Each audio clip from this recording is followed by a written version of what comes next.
Bienvenidos nuevamente a nuestro podcast, bienvenidos a Planeta Cero, bienvenidos a lo que espero que sea una nueva temporada que comience con este primer podcast de este año 2021. Es cierto que hemos estado fuera de circulación durante aproximadamente 2 meses, no porque hayamos querido desde el último podcast que hicimos a finales de diciembre, sino porque, vivimos unos tiempos bastante convulsos en los que hablar de ciertos temas parece que es absolutamente imposible. Hay una censura tremenda en muchísimas redes sociales. No voy ahora a criticar ninguna red social ni a meterme en una batalla que está perdida, más que nada porque sé que si lo hago nuevamente los podcasts que grabe no se completará el upload, no serán aceptados, así que lo vamos a dejar, vamos a jugar con sus malditas reglas de la censura y no quiero meterme más en el lío, simplemente vamos a intentar enfocar el podcast por otros terrenos que, pues quizás sean más aceptables. Y es cierto que no pienso dejar las cosas en el tintero. Varios podcasts que he estado grabando en los últimos meses sobre un tema concreto que os podéis imaginar y que a día de hoy es bastante censurado, pues no los he podido subir y yo espero algún día sí que poder hacerlos, puesto que eran podcasts realmente interesantes, con opiniones de personas medianamente entendidas y que resultaban interesantes. Así que algún día quizá me dedique a buscar alguna red alternativa en donde poder subir estos podcasts y que todos vosotros también pues podáis escucharlos y dar vuestra opinión al respecto. Insisto, comenzamos una nueva temporada, una nueva fase en los podcasts de Planeta Cero y lo vamos a hacer pues con uno de los temas que yo creo que más siempre han gustado a nuestros seguidores y oyentes, que son los misterios, personajes e historias acontecidas durante la Segunda Guerra Mundial y después de la Segunda Guerra Mundial, aunque relacionados todos estos asuntos con este periodo bélico de mediados del siglo XX. Hoy vamos a hablar de un personaje, de un individuo que me ha animado a hacer el podcast al respecto de él, puesto que recientemente leí unos artículos que me recordaron un personaje que sinceramente siempre me había atraído bastante, sobre todo por su desaparición, reaparición tras la guerra y finalmente muerte en unas circunstancias un tanto extrañas. Y lo que voy a analizar es un poco su biografía, sus, vamos a ponerlo entre comillas, hazañas, puesto que este individuo fue un auténtico sanguinario. Y vamos a dar paso a la historia de este individuo que se llama Gustav Wagner y que, como os podéis imaginar, pues fue un soldado perteneciente en este caso a las SS, al Ejército Nacional Socialista, a las tropas alemanas durante la Segunda Guerra Mundial. Comenzamos por el principio. ¿Quién era Gustav Wagner? Nació en Viena el 18 de julio de 1911. Era por lo tanto austríaco. Ya desde muy joven mostró sus preferencias por el Partido Nacional Socialista hasta el punto que ingresa en el partido en el año 1931, cuando tan solo contaba con 20 años y un poco antes de que el Partido Nacional Socialista se hiciera con el poder en Alemania. Una vez se produce esto, hay que decir que antes de la victoria, por así decirlo, de Hitler y que finalmente su régimen se impusiera en Alemania, como pasó con muchísimos militantes nacionalsocialistas, Gustav Wagner fue arrestado, fue detenido, tuvo bastantes problemas con la justicia, era un individuo que se metía en bastantes altercados y revueltas.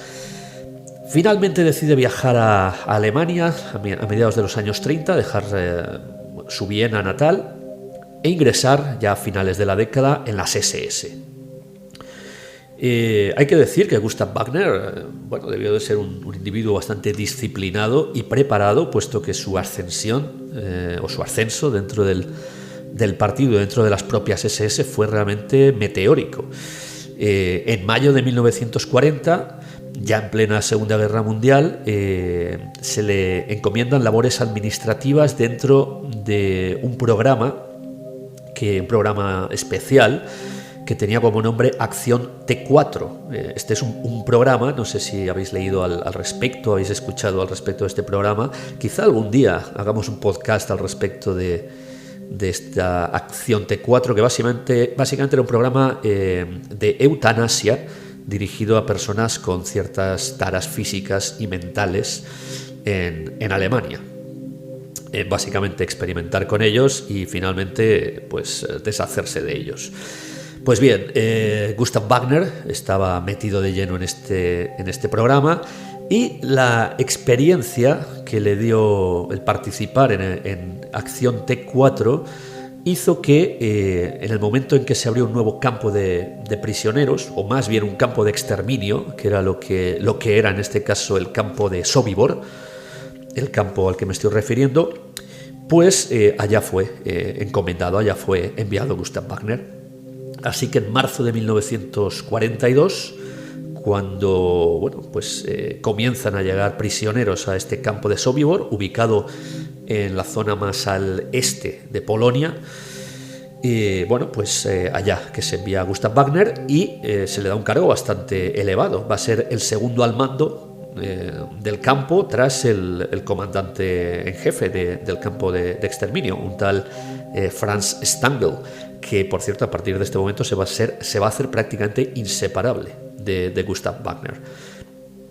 Bien, en el momento que finalmente acaba la instalación del campo, que se hace una vez que la zona de gaseo, la zona en la que se gaseaba a los prisioneros, fue finalmente terminada, pues Wagner se pone en su cargo, segundo al mando tras el comandante Stangl, y se le encomiendan unas funciones bastante curiosas, entre otras muchas, por supuesto cuando el comandante no estaba en el campo o tenía algún tipo de permiso, él era el que estaba al mando. El caso es que las funciones habituales fuera de esto, por ejemplo, consistían en seleccionar, cuando los prisioneros llegaban en trenes hasta el campo de Sobibor, seleccionar qué prisioneros iban a ser destinados a trabajos, básicamente como esclavos, y cuáles de ellos iban a ser directamente gaseados. Hay que decir que un gran porcentaje, puesto que esto era un campo de exterminio, iban directos a la cámara de gas. Este campo de Sobibor, por cierto, seguramente a muchos os pueda resultar familiar, porque se hicieron un par de films, un par de películas, que además yo creo recordar que el título era el mismo, Sobibor, o quizá Fuga de Sobibor.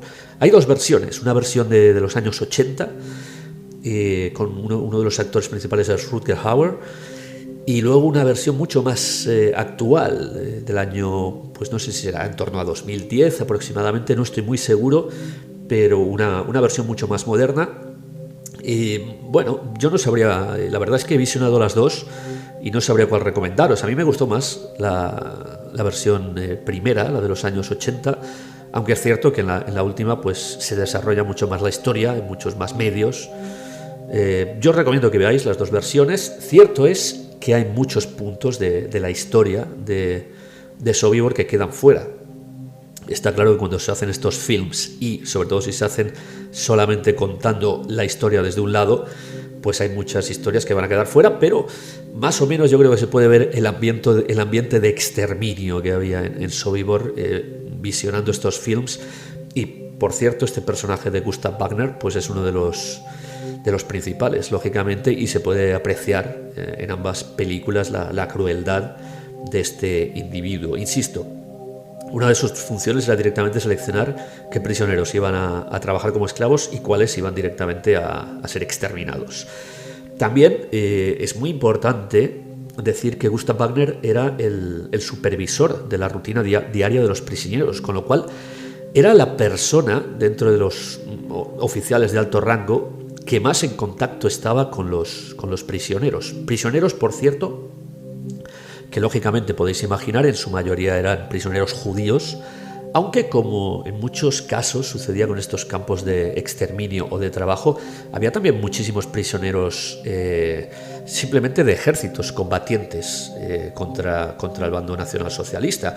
En este caso, por la zona en la que estaba Sobibor, insisto, en la zona más al este de la Polonia ocupada, pues había una grandísima cantidad de prisioneros rusos, de prisioneros del Ejército Rojo, que curiosamente, además se puede, en estas películas que mencionaba antes, se puede apreciar que son de vital importancia para lo que finalmente se desencadena en Sobibor, que es una revuelta que acaba con una evasión masiva. Pero bueno, volvamos al personaje de Gustav Wagner, que insisto, pues supervisaba la rutina diaria y era el que más interacciones tenía con los prisioneros, lógicamente. Era el oficial con más alto cargo que prácticamente conocía personalmente a todos y cada uno de los prisioneros, lógicamente a los que estaban trabajando, a los que gaseaba seguramente pues no tenía ni intención de conocerlos. Algunas descripciones de prisioneros que sobrevivieron a este campo de Sobibor, algunas descripciones que hacían sobre Gustav Wagner, las he anotado directamente y las voy a leer literalmente porque nos pueden dar una idea de cómo era este personaje. Era un sádico con la sangre fría, o que no tenía sangre en las venas. Así era la descripción más habitual, un auténtico sádico. Hay también quien lo describe como un gigante asesino que aterrorizaba a los prisioneros. Gustav Wagner era un individuo de muy alta estatura, 1,95 m aproximadamente, y bueno, era, por así decirlo, el paradigma de la raza aria, alto, grande, de rasgos muy marcados, rubio, ojos azules. De aquí que dijeran que era un gigante asesino que aterrorizaba a los prisioneros. Hay algunas declaraciones que dicen que incluso llegó a despedazar bebés, arrancándolos directamente de los brazos de sus madres. Los despedazaba, les arrancaba y les desencajaba los miembros. Fijaos qué escena más dantesca, delante de sus madres, simplemente por sadismo o por pura diversión. Había otros que decían que vieron cómo golpeaba a otros prisioneros hasta la muerte. Ni siquiera utilizaba armas para ejecutarlos o los llevaba a la cámara de gas. No, simplemente los sacaba de sus camastros, los sacaba de sus barracones y los golpeaba hasta matarlos. Insisto, por sadismo, por diversión o, como él más tarde declaró, el propio Gustav Wagner, porque aquello era su trabajo. Él no pensaba si había sentimientos humanos de por medio o no. Le habían encomendado un trabajo y él lo hacía. Pero como los prisioneros comentaban, seguramente lo hacía con un alto grado de sadismo. Por ejemplo, hay prisioneros que declaran haber escuchado a Wagner hablar con otros oficiales que, estaban haciendo unas competiciones entre los campos de exterminio, y mencionaba los campos de Belzec o de Treblinka, y las competiciones eran básicamente ver cuántos muertos había, a ver cuál de los campos conseguía ejecutar a más prisioneros. Y Wagner siempre se mostraba muy disgustado porque su campo Sobibor iba por detrás de todos. Y lo que hacía era básicamente comentar a los demás oficiales que había que ejecutar muchos más prisioneros.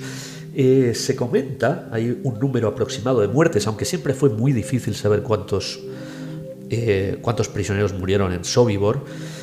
Se habla de un número de en torno a 350.000 prisioneros ejecutados. Básicamente asesinados, porque aquello no era ni una ejecución.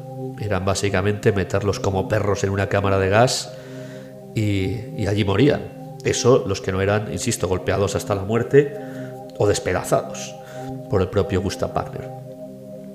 De estas cantidades estamos hablando, 350.000, y aún así Gustav Wagner decía que se estaban quedando atrás, que había que ejecutar a muchos más. Incluso en la primavera del año 43 fue idea suya minar todo lo que fue el perímetro del campo para evitar los intentos de fuga. No había bastante con con las vallas o con las torretas de vigilancia que ametrallaban sin ningún tipo de compasión a todo aquel que intentaba escapar, sino que básicamente minó el perímetro del campo, por supuesto, sin dar ningún aviso a los prisioneros, hasta que alguno de ellos pues acabó saltando en pedazos tras intentar huir a través del campo de minas. Otra de las brillantes ideas de este individuo, de Gustav Wagner.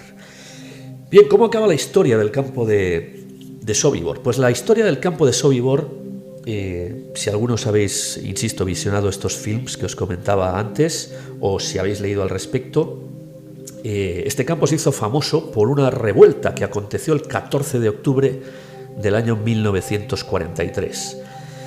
Y se trató básicamente de una revuelta masiva de todos los prisioneros contra todos los oficiales y guardianes. No lo voy a explicar realmente cómo sucedió y la planificación que hubo. Yo creo que si tenéis interés lo mejor es que visionéis los films, porque allí se explica bastante claramente cómo se efectúa. Pero básicamente fue una revuelta en la que a los prisioneros ya no les importaba morir fusilados, ametrallados o de cualquier manera, o aplastados incluso en su huida, o a través del campo de minas. Eran todos contra los vigilantes y los oficiales. Lógicamente los prisioneros tenían un número mucho más elevado, y de esta manera, pues aunque muchos efectivamente acabaron muertos en esta revuelta, en su intento de huida, otros muchos consiguieron huir del campo de prisioneros, que después de este evento pues fue cerrado. Curiosamente, el amigo Gustav Wagner ese día no se encontraba en el campo, puesto que estaba ausente, estaba de permiso por el nacimiento de su hija. Fue precisamente, se dice que fue este asunto, este permiso de Gustav Wagner, lo que concretó la fecha de la revuelta. Y es que los prisioneros estaban tan aterrorizados y tenían tanto miedo ante la disciplina de un solo hombre, de Wagner, que no quisieron hacer la revuelta mientras Wagner estuviera en el campo. Tuvieron que esperar a que tomara este permiso para hacer la revuelta, que finalmente, como comentaba, tuvo éxito relativo, puesto que muchos prisioneros murieron en su intento de huida, pero muchos otros sí que consiguieron escapar. Como comentaba antes, el campo de exterminio de Sobibor, tras esta revuelta, es desmantelado. Todas las instalaciones deben de ser derruidas o transportadas, y de esto mismo se ocupa, de este desmantelamiento se pone al mando a Gustav Wagner, que decide que los trabajos los efectúen otros prisioneros judíos del campo vecino de Treblinka. Y una vez efectuados los trabajos, pues Gustav Wagner, nuevamente mostrando su crueldad y sadismo, lo que hace es ejecutar absolutamente a todos los prisioneros que habían ayudado a desmantelar el campo de Sobibor. Aquí acaba la cruenta historia de Wagner relacionada con este campo de exterminio, y para lo que es el final de la guerra, ya el año 44 y 45, Gustav Wagner es trasladado a Italia, donde pues continúa quizá no manifestando su sadismo de una manera tan cruenta como podía hacer en un campo de prisioneros, pero todavía participando en las matanzas y deportaciones de muchos judíos en Italia. Y bien, acaba la guerra y Gustav Wagner es sentenciado a muerte en los famosos juicios de Nuremberg. Claro que por aquel entonces Gustav Wagner ya había desaparecido, así que esta sentencia a muerte se realizó en su ausencia. Como tantos otros oficiales de alto rango nacionalsocialistas, Gustav Wagner escapó a Sudamérica. Concretamente, su destino fue Brasil, a donde escapó desde Italia con ayuda y junto con su estimado comandante, que fue, insisto, lo comentaba al principio, inseparable, Franz Strangel, el que era el primer comandante del campo de Sobibor. Bueno, su amistad llegó hasta tal punto de que finalmente huyeron juntos a Brasil. En 1950 finalmente se le concede la residencia a Gustav Wagner la residencia en el país sudamericano, en Brasil, y el 4 de diciembre de 1950 el gobierno brasileño le facilita una nueva identidad, un nuevo pasaporte, además un pasaporte brasileño como ciudadano brasileño, con todos los derechos, y su nuevo nombre va a pasar a ser Günther Mendel. Así que Gustav Wagner, el ciudadano austríaco nacido en Viena, pasa a ser pues un tranquilo ciudadano brasileño de nombre Günther Mendel, que inicia una nueva y tranquila vida en Brasil, en principio trabajando como ayudante para una familia bastante adinerada, ayudante en labores del hogar, sobre todo en trabajos físicos, trabajos de jardín, trabajos de construcción. Después también estuvo en varias empresas haciendo trabajos manuales, como básicamente trabajos bastante físicos en cualquier caso, como levantar vallas, instalar postes de electricidad. En su vida personal también la resolvió bastante fácilmente. Se casó con una viuda brasileña que ya tenía varios hijos y ahí continuó con su tranquila vida. Tranquila vida que va a mantener durante muchísimos años, durante casi 30 años, hasta que en 1978 una investigación conducida por Simon Wiesenthal da con su paradero y con su antigua identidad. Resulta que Günther Mendel es reconocido como Gustav Wagner. El 30 de mayo de 1978 finalmente es arrestado, realmente no fue arrestado. Hay que decir que en el momento que él se entera que han descubierto su identidad, su antigua identidad, curiosamente, Gustav Wagner se rinde. Él mismo se presenta ante las autoridades, se presenta en una comisaría de policía y dice que efectivamente es Gustav Wagner. Lo curioso es que nunca fue extraditado y yo creo que quizá por esta razón posiblemente decidió entregarse, porque sabía que aquella pena de muerte que ondeaba sobre su cabeza si era trasladado a otros países que le reclamaban, Israel, Austria, Alemania Federal, Polonia. En aquel entonces estos 4 países reclamaban la extradición de Gustav Wagner. Pues no, Gustav Wagner se quedó en Brasil. Se quedó en Brasil hasta su muerte, su curiosa y misteriosa, o quizá no tan misteriosa muerte. Gustav Wagner fallece en octubre de 1980. Es encontrado en su casa en Atibaia. Atibaia es una barriada de Sao Paulo, concretamente, de la ciudad de Sao Paulo. Aparece muerto con un cuchillo en el pecho. Básicamente acuchillado. Lo curioso es que su abogado insistió en que esta muerte fue un suicidio por la presión a la que estaba siendo sometido Wagner después de su arresto y después de las presiones que había para que fuera extraditado. Finalmente todo esto condujo a su suicidio y Wagner no tuvo mejor idea que suicidarse clavándose un cuchillo en el pecho. Yo creo que una manera bastante absurda de victimizar a un tipo como Wagner por parte de su abogado. ¿Qué sucedió con Gustav Wagner? Lógicamente yo creo que a nadie se le escapa que Wagner fue asesinado. Pero ¿por quién y cómo? Quizá algún comando enviado desde Israel que quiso hacer justicia a su manera, viendo que la extradición iba a ser imposible. Aquí va a aparecer la figura de un personaje, de un muchacho en los años 40, un muchacho en la época en que estuvo prisionero en Sobibor, porque efectivamente estoy hablando de uno de los antiguos prisioneros de Sobibor que escapó del campo aquel famoso día de 1943 en que se produjo la revuelta. Estoy hablando de un chaval por aquel entonces que se llamaba Shlomo Schmeissner. Espero que mi pronunciación sea buena, porque la verdad es que el nombre también se las trae.